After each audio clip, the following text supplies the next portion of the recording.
जय गुरुदेव। गुरुर्ब्रह्मा गुरुर्विष्णु गुरुदेवो महेश्वरः, गुरु साक्षात् परम ब्रह्म, तस्मै श्री गुरुवे नमः। अर्चनी वंदनी प्रातः स्मरणी परम पूजनी गुरुदेव के चरणों में बारंबार वंदन कर आरंभ करते हैं। वास्तुशास्त्र का इस पाठ्यक्रम का अपन अध्ययन कर रहे हैं और इसके अंतर्गत अपने पाठ्यक्रम का आधार उसको देखने का, समझने का प्रयास कर रहे हैं। इस क्रम में हम देख चुके हैं कि आधार है श्रद्धा, आधार है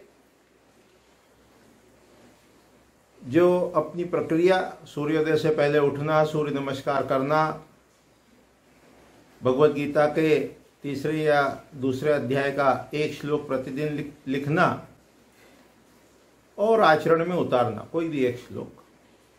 उसके बाद अपन ने देखा उत्तिष्ठ जागृत प्राप्य वरा निबोधित, कि उठो जागो और उन महापुरुष की शरण में जाओ जिन्होंने लक्ष्य को प्राप्त कर लिया है, और उनको प्रसन्न करके, उनकी स्तुति करके उस ज्ञान को प्राप्त करो। कुछ कुछ श्लोक अपन शास्त्र से, उपनिषद से उसको देखने का, समझने का प्रयास कर रहे हैं। इस क्रम में उपनिषद का एक श्लोक लेते हैं, मंत्र लेते हैं, जो श्रेय और प्रेय से संबंधित है। कहा, श्रेयस्य प्रेयस्य मनुष्यम एतस्तो संपरित्य विविनक्ति धीरः। थोड़ा सार रूप में देखें कि अपने लक्ष्य को, गोल को, टारगेट को, अपने को जो प्राप्त करना है तो उसे कैसे करें। तो कहा है कि देखो, श्रेय और प्रेय ये मनुष्य के जीवन में सामने आते हैं, और व्यक्ति जो उसके लिए श्रेयस्कर है, उसके लिए उचित है, उसका चयन करे हर अवसर पर, और जो प्रिय है लेकिन श्रेयस्कर ना हो उसको छोड़ दे। तो अपन श्रेय का चयन करते जाएंगे और आगे बढ़ते जाएंगे, तो जो अपना लक्ष्य है, गोल है, टारगेट है, ध्येय है, उसको अपन प्राप्त कर पाएंगे। और यदि प्रिय की ओर बढ़ गए, जो प्रिय तो है पर श्रेयस्कर नहीं है, तो क्या होगा, अपन लक्ष्य को प्राप्त करने में वो मुश्किल आएगी, बाधा आएगी। तो उपनिषद कहता है, श्रुति कहती है कि श्रेय और प्रेय में हमेशा श्रेय का चयन करें, तो क्या होगा, लाभ होगा, लक्ष्य की प्राप्ति होगी। जैसे उदाहरण समझो कि जैसे सुबह देर से उठना, ये प्रिय हो सकता है पर श्रेयस्कर नहीं है। श्रेयस्कर क्या है, सुबह जल्दी उठना। अब किसी को यदि ये प्रिय हो, सुबह जल्दी उठना, तो क्या हो गया, वो श्रेय भी हो गया और प्रिय भी हो गया। तो जब कभी भी जीवन में चयन करना हो, प्रतिदिन प्रति उसमें कार्य में, तो अपन श्रेय का चयन करें और प्रेय को थोड़ा सा, यदि वो श्रेयस्कर नहीं है तो उससे थोड़ा दूर रहें, उससे थोड़ा अलग रहें, तो क्या होगा, लक्ष्य प्राप्ति में सहायक होगा।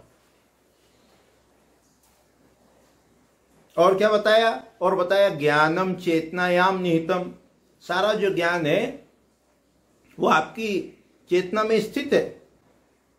सारा का सारा जो ज्ञान है वो आपकी कॉन्शियसनेस में स्थित है, और सारा का उस लेवल पर जब जाएंगे, ज्ञानम चेतनायाम निहितम, जब उस चेतना के उस स्तर पर जाएंगे तो ज्ञान आपको प्राप्त हो जाएगा। उदाहरण क्या देते हैं कि देखो, एक मूर्तिकार है और मान लो पत्थर की, लकड़ी की कोई प्रतिमा उसको बनाना है, तो वो जो रॉक है, चट्टान है, उसी में वो मूर्ति छिपी हुई है। वो एक्स्ट्रा आवरण हटाता है, एक्स्ट्रा मटेरियल जो है, आवरण जो है, उसको हटाता है और मूर्ति जो है वो प्रकट हो जाती है। तो यहाँ इसका उदाहरण लें या अन्य तरीके से देखें तो सारा का सारा जो ज्ञान है वो कहाँ है, वो चेतना की अंतरतम गहराइयों में। उसी को आगे जब श्लोक में देखेंगे तो कहेंगे योगस्थ कुरु कर्माणि। उसको भी और आगे जब वेद में जाएंगे तो कहेंगे ऋचो अक्षरे परमे व्योमन। तो कि उस परम व्योम में जो है वो सारे देवता रहते हैं, सारी ऋचाएं रहती है, वो सर्वसमर्थ चेतना है। उसी को योग में चिति शक्ति कहा।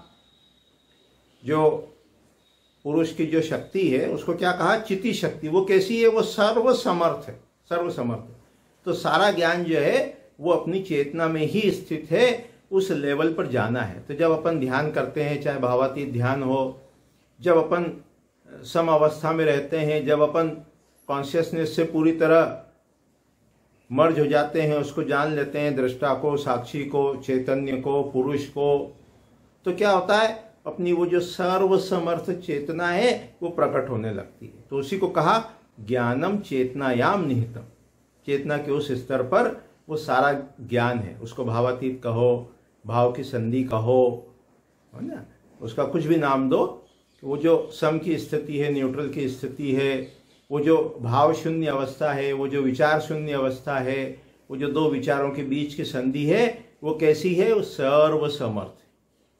फिर वहां जाकर आगे और देखेंगे कि कैसे अपन कार्य करें तो वो संकल्प लें तो वो सिद्ध होता है। तो कहा है ना, उसको कहा जो इच्छा करियो मन माही, प्रभु प्रताप कछु दुर्लभ नाही। प्रभु प्रताप कहाँ है, वो बस उसी अवस्था में, स्तर पे। तो कहाँ से करना इच्छा, वो मन माही, मन के अंतरतम गहराइयों में जाकर, भावातीत अवस्था में जब वो संकल्प लेते हैं, संकल्प को जगाते हैं, तो प्रकृति की सारी पोषणकारी शक्तियां उस संकल्प को पूरा करने में लग जाती। तो आज की इकाई में, आज के पाठ में क्या देखा कि जो अपने को लक्ष्य को प्राप्त करना हो तो सदैव श्रेय और प्रेय में श्रेय का चयन करें। फिर योगस्थ कुरुकर्माणि, योग में स्थित होकर कार्य करें। तो क्या होगा, जो इच्छा करियो मन माही, प्रभु प्रताप कछु दुर्लभ नाही। तो अभी इतना ही कह के वाणी को विराम देते हैं। इस पे थोड़ा मनन चिंतन आप लोग करें। जय गुरुदेव, जय गुरु।